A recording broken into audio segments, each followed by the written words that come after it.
Teleamazonas presenta 24 horas con Liz Valareso y María Gracia Costa.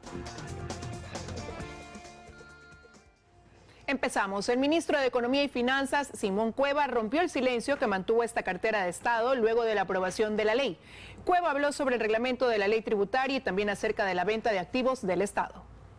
2 semanas después de que la ley tributaria pasara por el Ministerio de la Ley gracias a la abstención del bloque correísta, el ministro de Economía y Finanzas la defendió y dijo que es una oportunidad para continuar hacia adelante. Con el esfuerzo de reactivación económica para crear oportunidades fuertes de nuevas inversiones, de creación de empleo, en especial para los más necesitados, y para asegurarnos una senda fiscal sostenible a mediano plazo. El ministro recuerda que el Ejecutivo deberá preparar el reglamento y explica cuáles serán los límites de este. Lo que se puede cambiar es, por ejemplo, tiempos ligados al pago, facilidades, procesos, cómo se mide ciertas cosas, algunas definiciones que tiene que hacer el SRI. El reglamento está siendo trabajado, tienen 30 días para presentarlo y tendrá cambios que entrarán en vigencia en el año 2022. Ya con la ley publicada y vigente, Simón Cueva defiende lo que desde el primer día aseguraron, que la ley pide un esfuerzo a quienes más tienen en el Ecuador. Y la ley tiene muchas ventajas,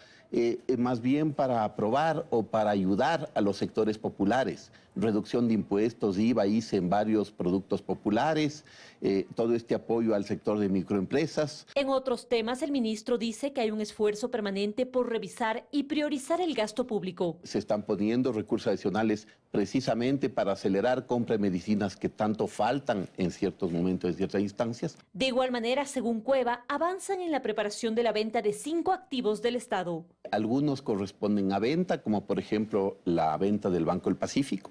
Y otros corresponden a monetización de muchos activos importantes del Estado.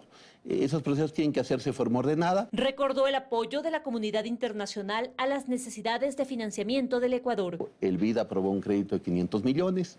Hace un par de días yo firmé efectivamente nuevos créditos de la Corporación Andina de Fomento.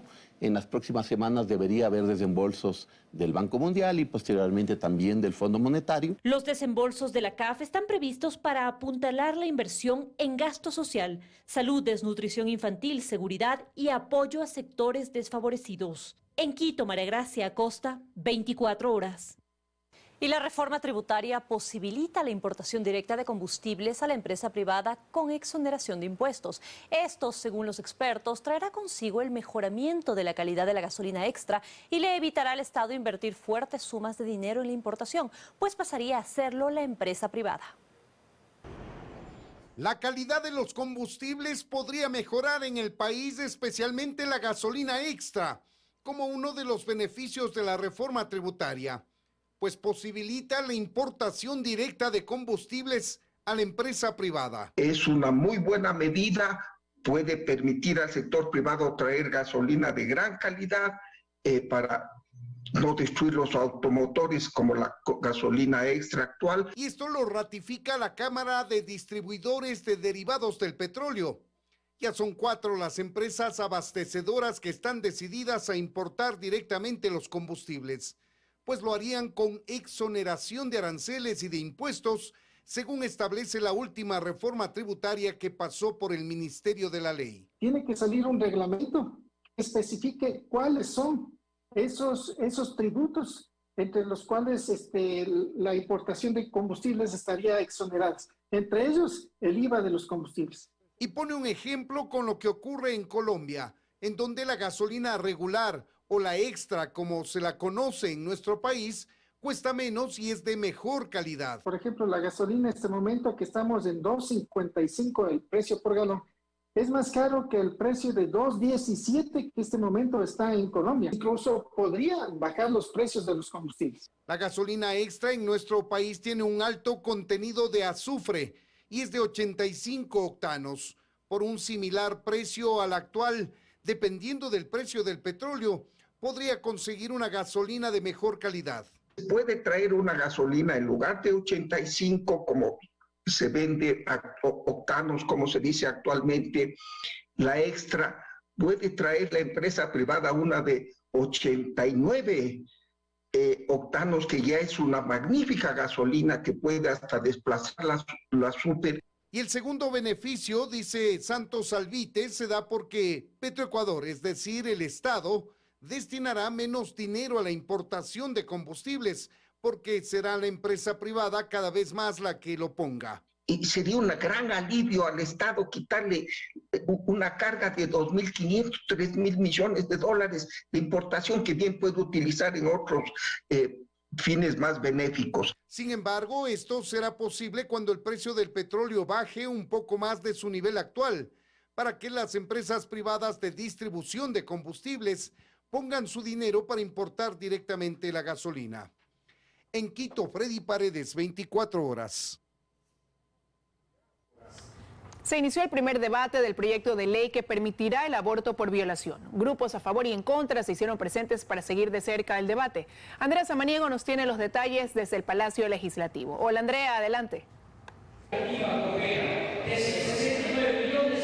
Gracias, ¿cómo están? Muy buenas tardes. Así es, ya inició esta sesión y precisamente inició con las intervenciones de grupos tanto pro vida y pro aborto en una comisión general. Luego de eso sí se va a leer el informe que realizó la Comisión de Justicia y que ha sido cuestionado por diferentes bancadas políticas, pues este tema tiene tres nudos críticos como la temporalidad, la objeción de conciencia y también los requisitos que se requieren para practicarse un aborto en casos de violación. Tres temas que se han dejado para que el Pleno los pueda resolver. Nosotros les hemos preparado el siguiente reportaje, veamos. Se escucharon consignas y leyeron carteles a favor y en contra del aborto en los exteriores de la Asamblea. Estos grupos se apostaron aquí para seguir de cerca el primer debate del proyecto de ley sobre la interrupción voluntaria del embarazo en casos de violación. Lo que busca es dejar libre al violador. Más de 3.000 niñas fueron madres producto de una violación. Mientras dentro del legislativo la sesión inició con intervenciones de estos grupos que expusieron sus razones de lado y lado. El debate es sobre el informe que realizó la Comisión de Justicia, pero hay temas que no se dejaron claros, como el número de semanas de gestación para la terminación del embarazo en casos de violación. También el tema de legislación comparada. Vemos en México, por ejemplo, que son 3 meses en los cuales ellos... Tenemos que llegar a ese punto y poner la temporalidad. No podemos dejar abierto para que ese sea el nudo que precisamente lleve a la negativa del proyecto. Pero no es lo único que dejó la comisión para que define el Pleno. También está el tema de la objeción de conciencia y los requisitos. Creo que en este momento el primer texto, el texto para primer debate todavía no cumple a cabalidad con la sentencia de la Corte. La mayoría de los bloques legislativos han dejado en libertad para que los asambleístas decidan y hablen sobre este tema. Aquí se está volteando algo que no es un derecho y se quiere convertir en un derecho a matar, asesinar a una criatura desde el vientre. Estoy a favor del aborto por violación y hay una sentencia de la Corte Constitucional que tiene que ser respetada. Esta ley presentada por la Defensoría del Pueblo llega a debatirse por la resolución de la Corte Constitucional que ya despenalizó el aborto por violación, pero pidió a la Asamblea la reglamentación. Andrea Samaniego, 24 horas. Y bien, el Pleno de la Asamblea Nacional también sesionó la tarde y noche de ayer y decidió destituir y censurar al superintendente de compañías Víctor Anchundia con 132 votos por incumplimiento de funciones en el caso Ispol. Los legisladores lo señalaron por no haber actuado de forma oportuna con acciones de control y vigilancia para evitar el perjuicio de 990 millones de dólares a esta institución. Anchundia hizo su defensa de forma virtual por problemas de salud y con esta decisión del legislativo pues él no podrá ejercer cargo público por 2 años. Mientras tanto, aquí en la Asamblea Nacional, en la Comisión de Fiscalización, precisamente ya ha iniciado el proceso de juicio político en contra de la superintendenta de bancos, Ruth Arregui. Esta es la información que tenemos a esta hora. Ustedes tienen más noticias. Muy buenas tardes. Muy buenas tardes, Andrea. Muchísimas gracias por el informe. Y el gobierno anuncia la creación de una nueva Comisión Nacional Anticorrupción. La propuesta la hizo el presidente Guillermo Lasso en el evento de presentación de los llamados lineamientos de la política anticorrupción. Fausto Yepes está en la Universidad Andina Simón Bolívar con los detalles. Fausto, muy buenas tardes. Adelante, por favor. Gracias. Hola, ¿qué tal, María Gracia? Amigos, buenas tardes. Aquí en la Universidad Andina Simón Bolívar se hizo esta presentación de los lineamientos de la lucha anticorrupción a propósito del Día de la Lucha contra la Corrupción. Pero el gobierno propone la creación de esta Comisión Nacional Anticorrupción, algo que ya se había dado en épocas anteriores, pero con iniciativas de parte de la sociedad civil. Esta vez es la iniciativa del gobierno la que se plantea y de momento ya ha recibido algunos cuestionamientos aquí mismo en el evento de lanzamiento de estos lineamientos. Pero escuchemos cuál es la propuesta, en qué consiste lo que propone el presidente Guillermo Lasso respecto de esta Comisión Nacional Anticorrupción. Conformaremos una Comisión Nacional Anticorrupción cuyas funciones han sido trabajadas no solo con base en la realidad nacional, sino observando organismos similares en la región. La política anticorrupción debe recoger la sensibilidad de la opinión pública y los criterios de la sociedad en todo el territorio nacional. Por ello, al presentar los lineamientos de política pública anticorrupción, me permito convocar a esos segmentos de la población a reuniones para recoger sus puntos de vista e incorporarlos. Esta consulta, dirigida a los actores y aliados en la lucha contra la corrupción, deberá terminar en abril del 2022.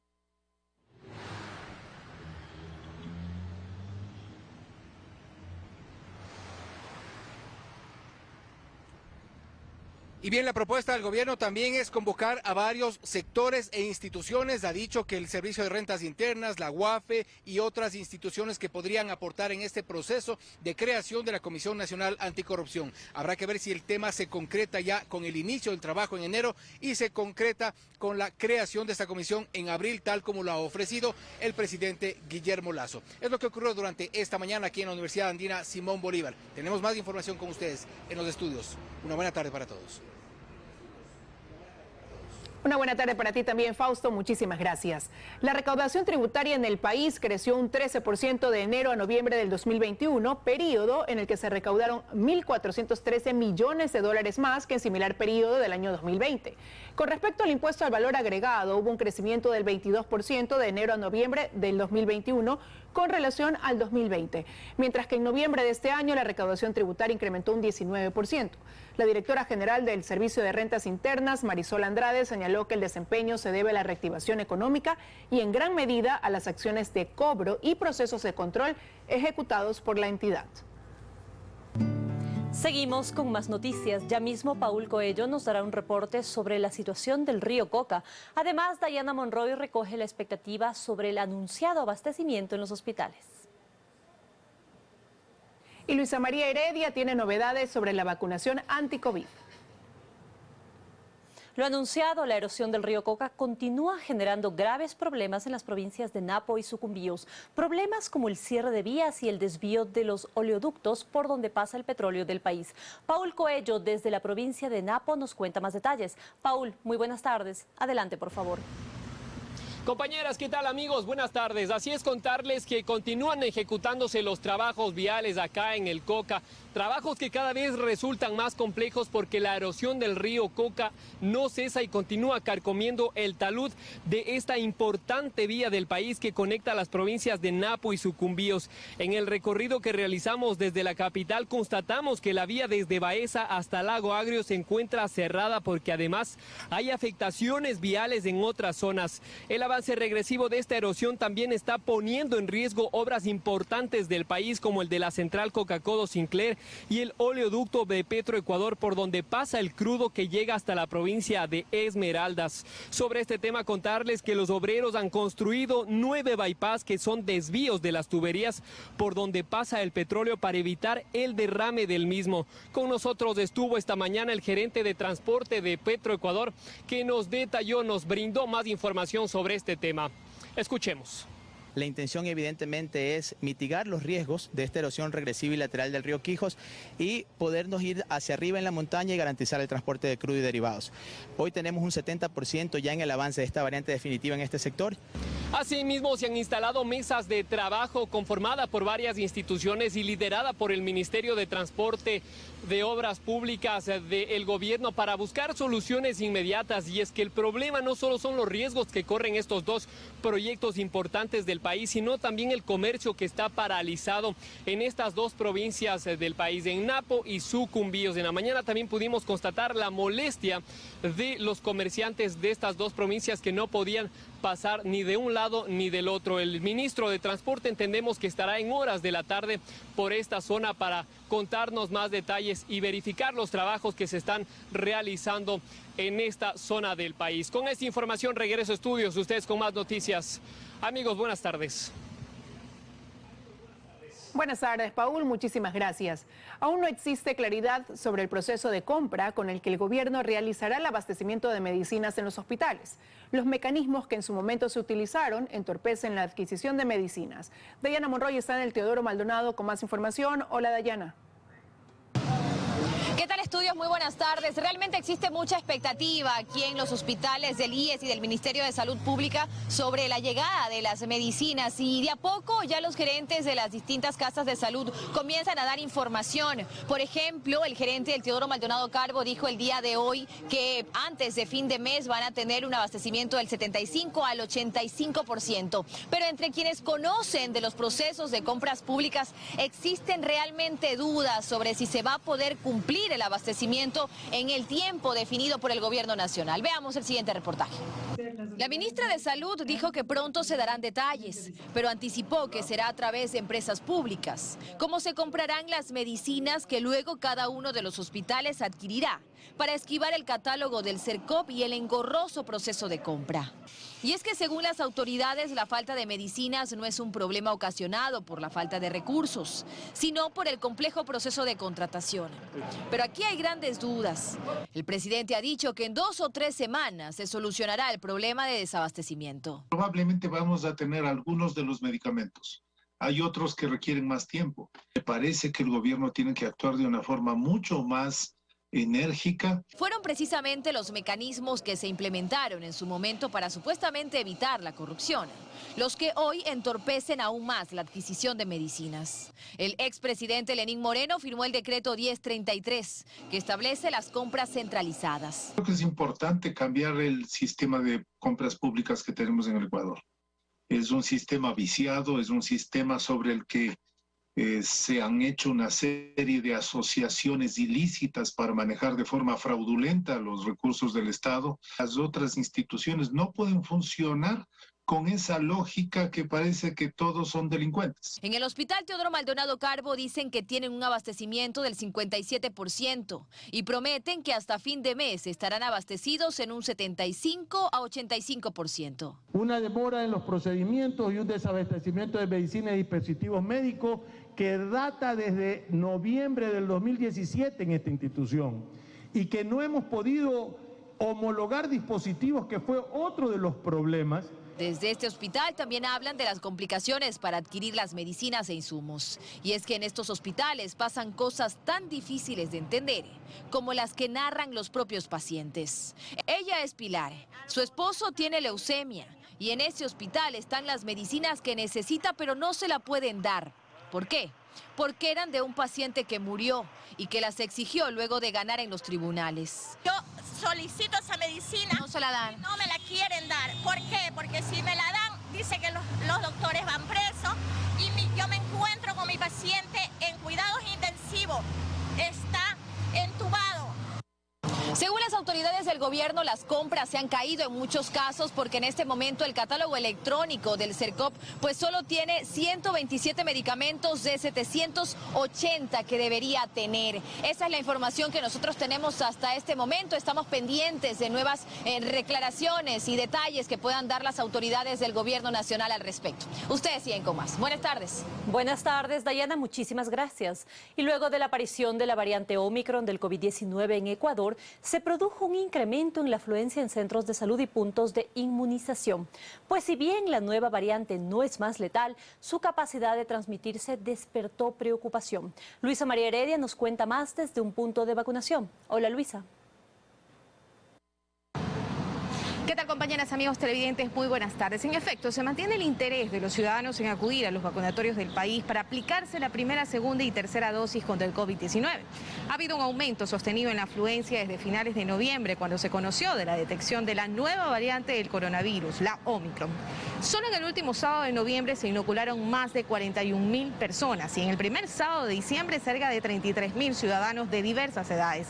La demanda se triplicó por el temor que ha despertado una variante de preocupación, que es como la Organización Mundial de la Salud la calificó. Veamos el siguiente reportaje. Esperando para inocularse, encontramos a Mercedes. La mañana de este jueves, ella acudió al vacunatorio del aeropuerto de Guayaquil por su tercera dosis. Ahora me toca un refuerzo que están llamando y me voy a poner. Yo soy una persona vulnerable. Es diabética y también tiene hipertensión. Y así que vengo a vacunarme por mi salud y por los míos también. Que para personas como Mercedes, recibir el refuerzo de la vacuna contra el COVID-19 es vital, dice el médico internista y especializado en epidemiología, Federico Cabrera. Es importante la tercera dosis. ¿Para qué? Para disminuir la tasa de contagio y disminuir las complicaciones. Especialmente ahora que en el mundo circula la variante Omicron, que es de preocupación por su alta capacidad de transmisión, aunque no es tan letal. Ha demostrado hasta aquí, hasta la vigilancia que se está haciendo, que puede ser un poquito más transmisible en su rapidez, aunque la letalidad es muy baja. No ha habido todavía reporte de que pacientes hayan fallecido con esta variante. Si bien en Ecuador aún no se ha reportado la presencia de la nueva variante, su existencia en el mundo ha generado una mayor afluencia en los centros de vacunación. Desde que anunciaron las dosis de refuerzo, la ciudadanía ha venido habitualmente, ¿no? Tenemos un promedio diario de 600 a 700 personas que se están vacunando con refuerzos. 589.580 personas recibieron ya la dosis de refuerzo hasta el 7 de diciembre, según el vacunómetro, herramienta creada por el Ministerio de Salud para conocer cómo marcha el plan de inmunización. Desde el 1 de diciembre está abierto para la población en general, mayor de 18 años y una vez que han pasado 6 meses de la aplicación de la segunda dosis. Toda la población tiene que estar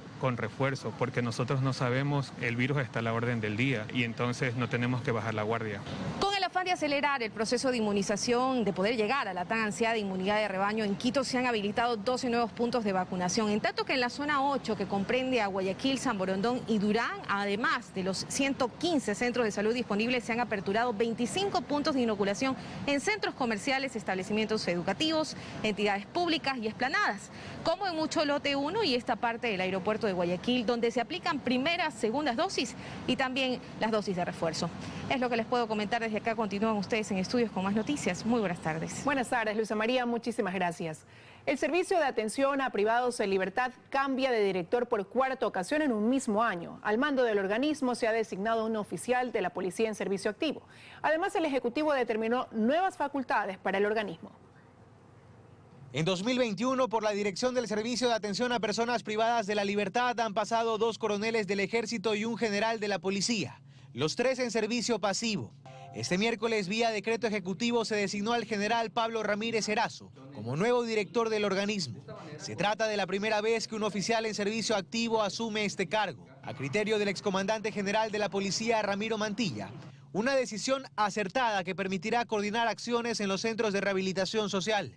Considerando que casi 3.000 policías nacionales están en un tema de contingencia apoyando todo el tema de seguridad externa de las cárceles. Y Tania Villarreal, exdirectora de Rehabilitación Social, coincide en parte. Dice que es positivo siempre y cuando se trate de una estrategia emergente y explica por qué. La Policía Nacional no puede ser juez y parte, porque siempre yo le he manifestado que para los privados de libertad, los miembros policiales, para ellos son los enemigos naturales, si se quiere, ¿no? Son ellos los que aprenden, son ellos los que investigan, son ellos los que prácticamente le llevan ante la autoridad competente y ahora resulta que los administran también. A través del decreto 282 se resolvió la designación de Ramírez, quien cuenta con una trayectoria de 27 años en la institución policial. Se ha desempeñado como comandante zonal y como jefe provincial de la Policía Judicial. La disposición presidencial además encarga al Ministerio de Gobierno y a la Comandancia de la Policía realizar todas las gestiones administrativas que sean necesarias para que Ramírez pueda cumplir con sus funciones. Me imagino que la Policía Nacional está ya creando una estructura dentro de su orgánico que podría ser una dirección de seguridad penitenciaria para determinar ya personal exclusivo para esas tareas, capacitar también al personal policial, porque realmente no hay personal policial capacitado para estas tareas, lo que se hace 6 meses únicamente como un servicio adicional al servicio normal que hacen los policías. Pero no fue el único decreto que se firmó.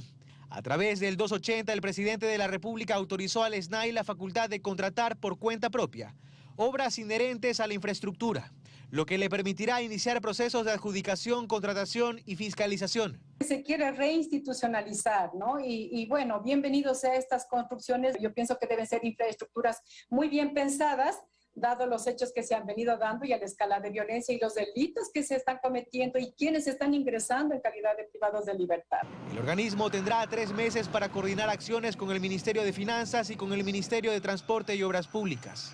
Este último, antes del decreto, tenía estas atribuciones que hoy se han puesto en manos del SNAI. En Guayaquil, Carlos Acoto, 24 horas. 189 toneladas de drogas se ha decomisado en el país en lo que va del año. Esa cifra, aproximadamente 45 toneladas, fueron incautadas por la UIAN. En Guayaquil se siguen detectando casas donde se esconde el alcaloide. En esta operación policial se encontró droga en un auto y en una casa. Así fueron hallados los 80 paquetes de clorhidrato de cocaína en una caleta adecuada dentro de un vehículo tipo Jeep negro que transitaba por Urdesa y que iba a dejar la carga hasta esta casa, vivienda que servía como bodega de una estructura narcodelictiva, pues en ella también habían otros paquetes con droga, en total más de 1 tonelada. En un sector del domicilio encuentran 4 sacos de yute y en otra habitación 16 sacos de yute, que nos dan un total de 1.102 paquetes rectangulares y a la vez una pistola marca Taurus, calibre 9 milímetros. La operación Rescate Ecuador Impacto 866, ejecutada por la Unidad de Investigación Antidrogas UIAN, logró desarticular el brazo operativo de una importante estructura narcodelictiva dedicada al transporte y acopio de cocaína, utilizando vehículos de alta gama donde se transportaba la sustancia ilícita, con la finalidad de evadir los controles policiales y llegar a su destino final para su posterior envío a los mercados de consumo internacional a través de los puertos de la ciudad de Guayaquil bajo la modalidad de gancho ciego. Las drogas se sabe que vienen desde el país del norte y muchas veces también del país del sur. Ingresa acá a Guayaquil, ubican domicilios o bodegas con el fin de ir acopiando esta sustancia prohibida. Los sujetos, al ver la presencia de la Policía Nacional, trataron de huir. En este accionar policial fueron detenidos Cristian Enrique Mutre, Yandri Lenín Gutiérrez y Eric Wilmer Gutiérrez. Luego de la audiencia de flagrancia, a los 3 les dictaron prisión preventiva por el delito de narcotráfico. Como esta propiedad ubicada en un barrio residencial de Guayaquil hay otras más, alquiladas por estructuras dedicadas al narcotráfico. Las estadísticas que presenta la UIAN dan cuenta que en 2019 realizaron 84 operaciones con 310 detenidos y más de 36 toneladas de droga decomisada. En 2020 fueron 65 operaciones, 240 detenidos y 27 toneladas de clorhidrato de cocaína incautada. Mientras que en lo que va de 2021 han realizado 109 operaciones con 274 detenidos y droga decomisada más de 45 toneladas de las 189 toneladas que se reportan a nivel nacional. Catalina García, 24 horas.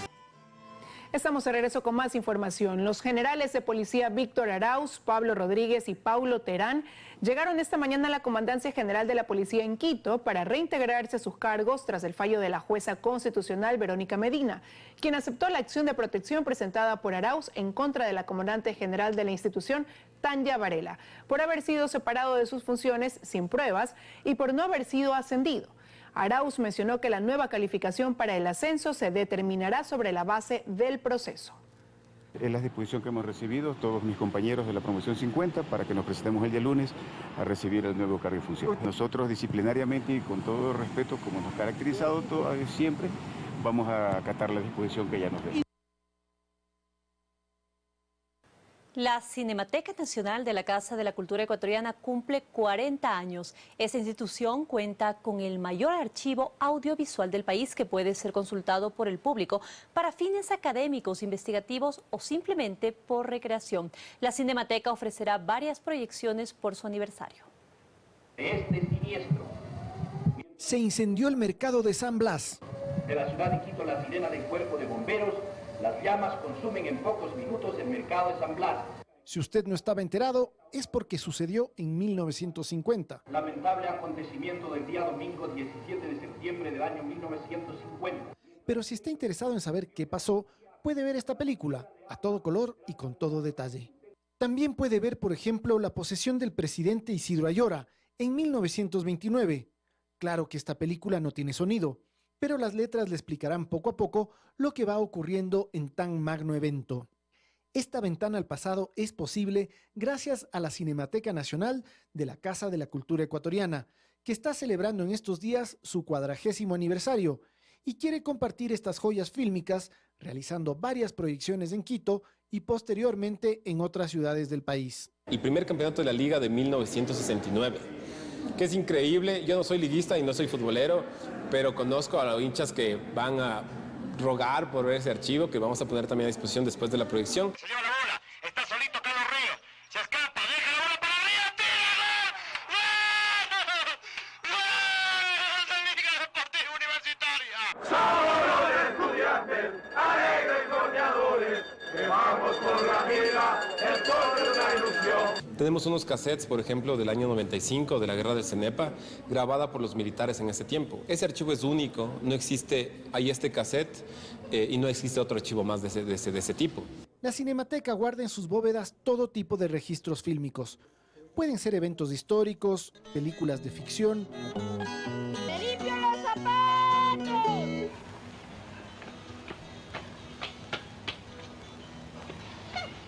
o incluso grabaciones caseras. Todo sirve al momento de guardar la memoria visual del Ecuador. Tenemos aproximadamente 16.000 bienes audiovisuales, entre cassettes de montón de formatos y entre cintas fílmicas de 16, 35 milímetros, 9.5 milímetros. Y desde hace algunos años, el trabajo de la Cinemateca ha sido digitalizar en alta calidad estos archivos para ponerlos a disposición del público en plataformas digitales y recientemente en su canal de YouTube. Y en este canal de YouTube estamos subiendo semanalmente nuevas joyas que tenemos en el archivo, que se van a seguir subiendo, fragmentos o cortometrajes enteros, para que realmente sea accesible al público. La Cinemateca trabaja contra reloj y contra financiamiento. Según Narváez, los últimos 10 años recibieron $9.000, una cifra irrisoria para el manejo de un archivo nacional de tanta importancia. El país necesita un archivo audiovisual que esté sostenido técnicamente, que no dependa de caciques ni de guasipungueros, de que si le gusta el cine te dan 100.000, si no le gusta el cine te dan 10.000. La Cinemateca y el archivo no puede depender de estas cabezas y de su buena voluntad. Actualmente el archivo funciona en un espacio apretado de la Casa de la Cultura, aunque se van a mudar a un lugar un poco más grande, donde funciona la biblioteca. Pero son soluciones temporales. Por ejemplo, la bóveda climatizada que guarda los archivos más importantes de la historia nacional ya les quedó chica. Nosotros tenemos una bóveda climatizada donde no está ni el 20% del archivo fílmico. Si nosotros no contamos con una nueva bóveda climatizada donde entre todo el material, estamos poniendo en riesgo el patrimonio audiovisual de este país. Son horas y horas y horas de imágenes que se nos borraron de la retina o que simplemente nunca las vimos, pero que están ahí, a nuestro alcance y disposición. Hay que aprovechar y darle una mirada a nuestro pasado. Tomás Chufardi, 24 horas.